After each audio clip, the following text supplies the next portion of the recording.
right. I hope everybody's doing well out there. In tonight's video, I want to explain how I ended up being 37 years old with no friends. And the reason why I want to share this with you guys is because I see a lot of people on YouTube that make videos in regards to having no friends, and they try to steer this narrative that having no friends is an indicator that you need to improve yourself. It's an indicator that you don't fit in. It's an indicator that you have low social skills or social anxiety or something of that nature. And I think that's just a bad way of looking at it.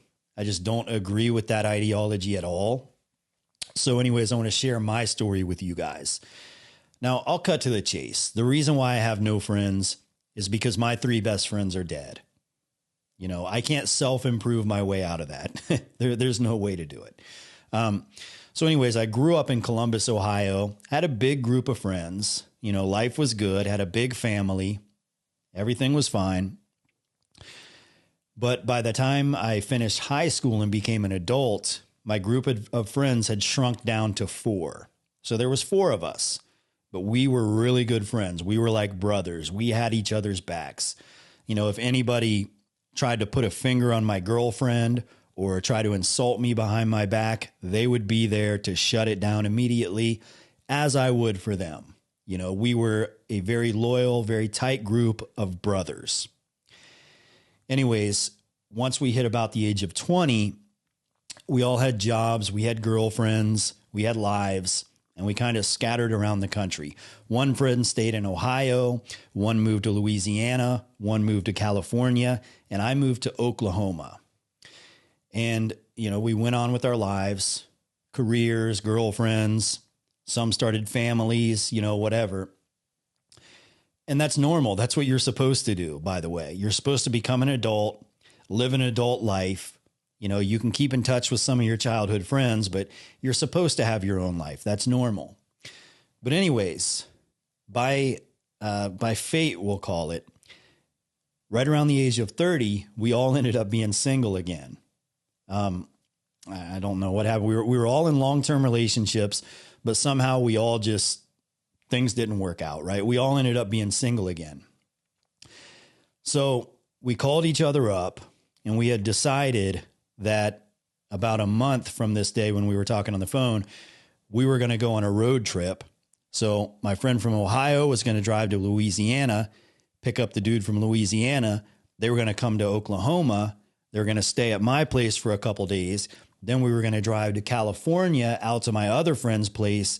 And then all of us were going to do like spend a week, you know, like the Hangover movie, maybe go to Vegas, you know, go to LA, live it up. We were going to have a good time, you know, take off work for a week and just enjoy ourselves hanging out with our brothers.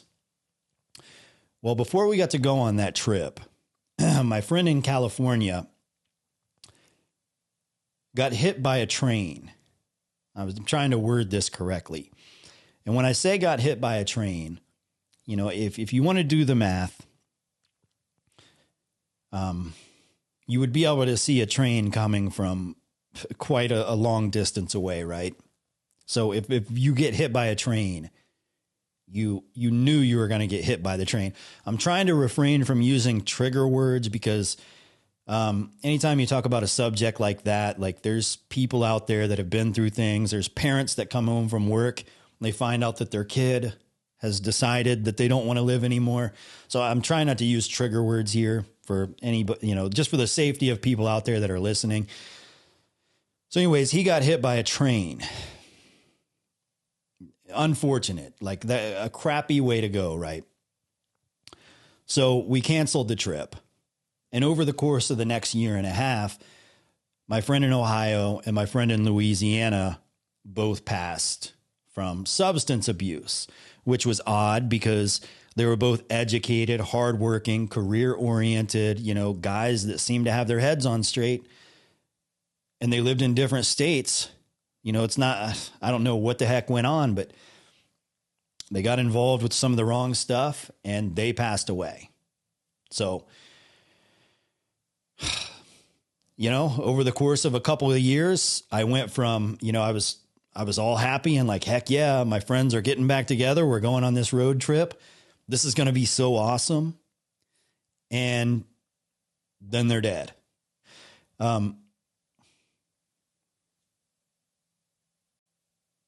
They're just gone. And what do you do? What do you do about that? And, myself as an adult living in a city that I did not grow up in. Sure, I have acquaintances that I meet at work. I have acquaintances that I meet at the gym. I have acquaintances that I meet at church. But I'm never going to replace the brotherhood that I had with these friends that grew up in the same city as me, that knew my parents, that knew my sisters, that knew everything about me, that had my back. I'm never going to find that sort of a friendship as a 37-year-old just going out and meeting new people. That's not the way it works. So I accept that. You can't replace those type of friendships. You just can't do it.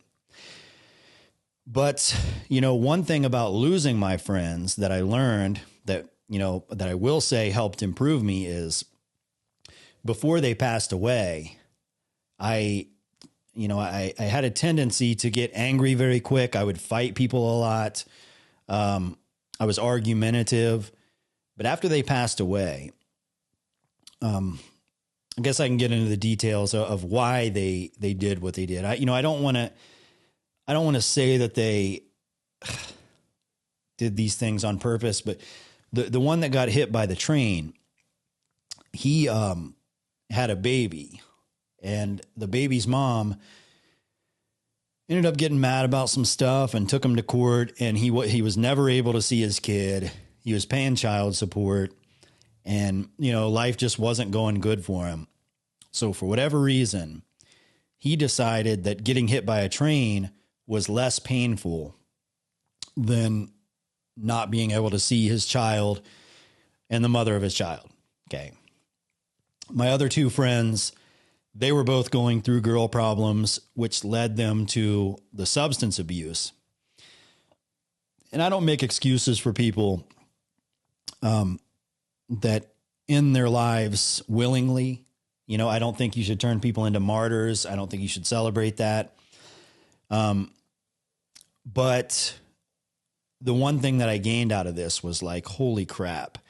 If I could have given all three of them dating advice, they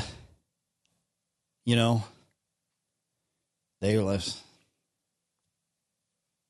Maybe they'd still be here, but you don't really know what somebody's going through, especially in a situation like that. You just assume, they're a man, they can handle it. Right. But you don't really know what they're going through. But that's exactly what I learned from losing them. Sorry, it's taken me a while to formulate my thoughts.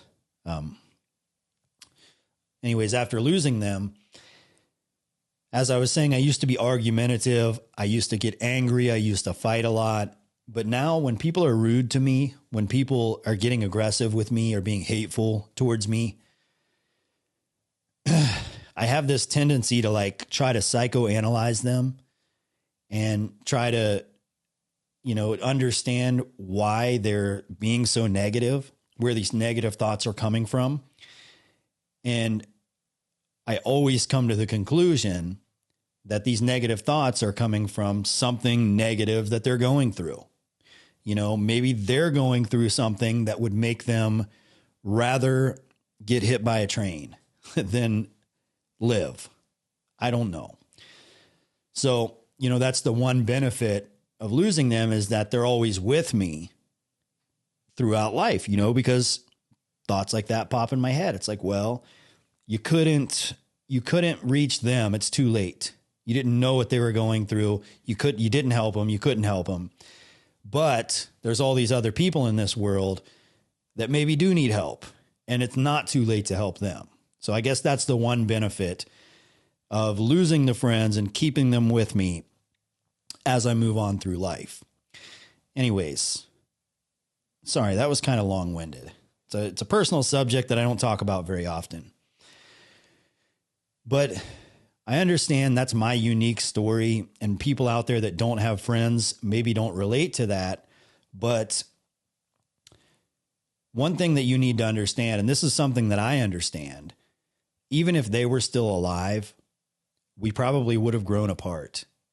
Meaning people would have got married, people would have, had careers in different states, things would have happened. We, for the most part, would have lost touch with each other because that's what adults do. And there's nothing wrong with that. So if you're somebody out there who is, you feel like you're suffering because you don't have friends, maybe you're 21, you don't have friends. And then you turn 25, you still don't have friends. You turn 30, you still don't have friends. You're 35, you still don't have friends, so on and so forth. What you have to understand is friendships are basically for high school kids. Okay. And as you become an adult, you should have things that you take seriously, like your career. Maybe you have some hobbies that you're really passionate about. Maybe you find somebody to marry and you have children. You have bigger things than friends. Like friends are something that you leave in the past. If you find a woman, or if you're a woman out there and you find a man and you get married and you want to start a family, you don't have to completely shun your friends out of your life, but your friends are not a top priority anymore. They're just not going to be. You might go hang out with your friends once every 6 months because you have more important stuff to do, the other 180 whatever days, right? So that's just the way it is. So, if you're somebody out there that doesn't have friends, you might be ahead of the curve. It might be an indicator that you're more responsible than people that do. A lot of people use friendships to deal with the fact that they're unable to make it on their own. You know what I mean? And not that there's anything wrong with having friends. Friends are an amazing thing. Like having friends is awesome. People are great. You should have people in your life. But this idea that you're missing out because you don't have them is really a silly concept. Especially in this day and age. And this is the catch-22 that we all deal with. It's unavoidable, but it's here and it's here to stay. And that is, we all have the internet. We all have these YouTube videos here. We all have TikTok. We all have social media. We all have video games. I don't play video games. We all have internet porn. I don't watch internet porn. I don't promote either one of those two. But if that's you, then, go for it, whatever. I understand like these addictions are hard to break. But we have all of these things here to prevent us from being lonely, to prevent us from being sad, to distract us, to keep us, to at least feel like we are, accomplishing something, you could say, or feel like we're satisfying our needs, you could say. So we have everything that we need, even when we have nobody. But the trick is, even if you don't have those things and you have nobody, you could still be just fine. When that billionaire dude was saying, you will own nothing and be happy in 2020, I just thought, what a joke. What a joker this guy is. I need nothing to be happy. Literally, you could put me out in the country on a farm. I will start a fire. I will make food. I'll build things. I'll watch the sun come up and the sun go down. I'll enjoy life. It's not that serious. So don't let shit bring you down. Life is good. And that's all I have to say about that. So that's how I ended up being 37 years old with no friends. That's why I don't think it's a bad thing. And I don't think you should either. But I guess I'm going to go ahead and shut this one off. And I hope this video was somewhat informative. But that's about it for tonight, guys. Until next time, see ya.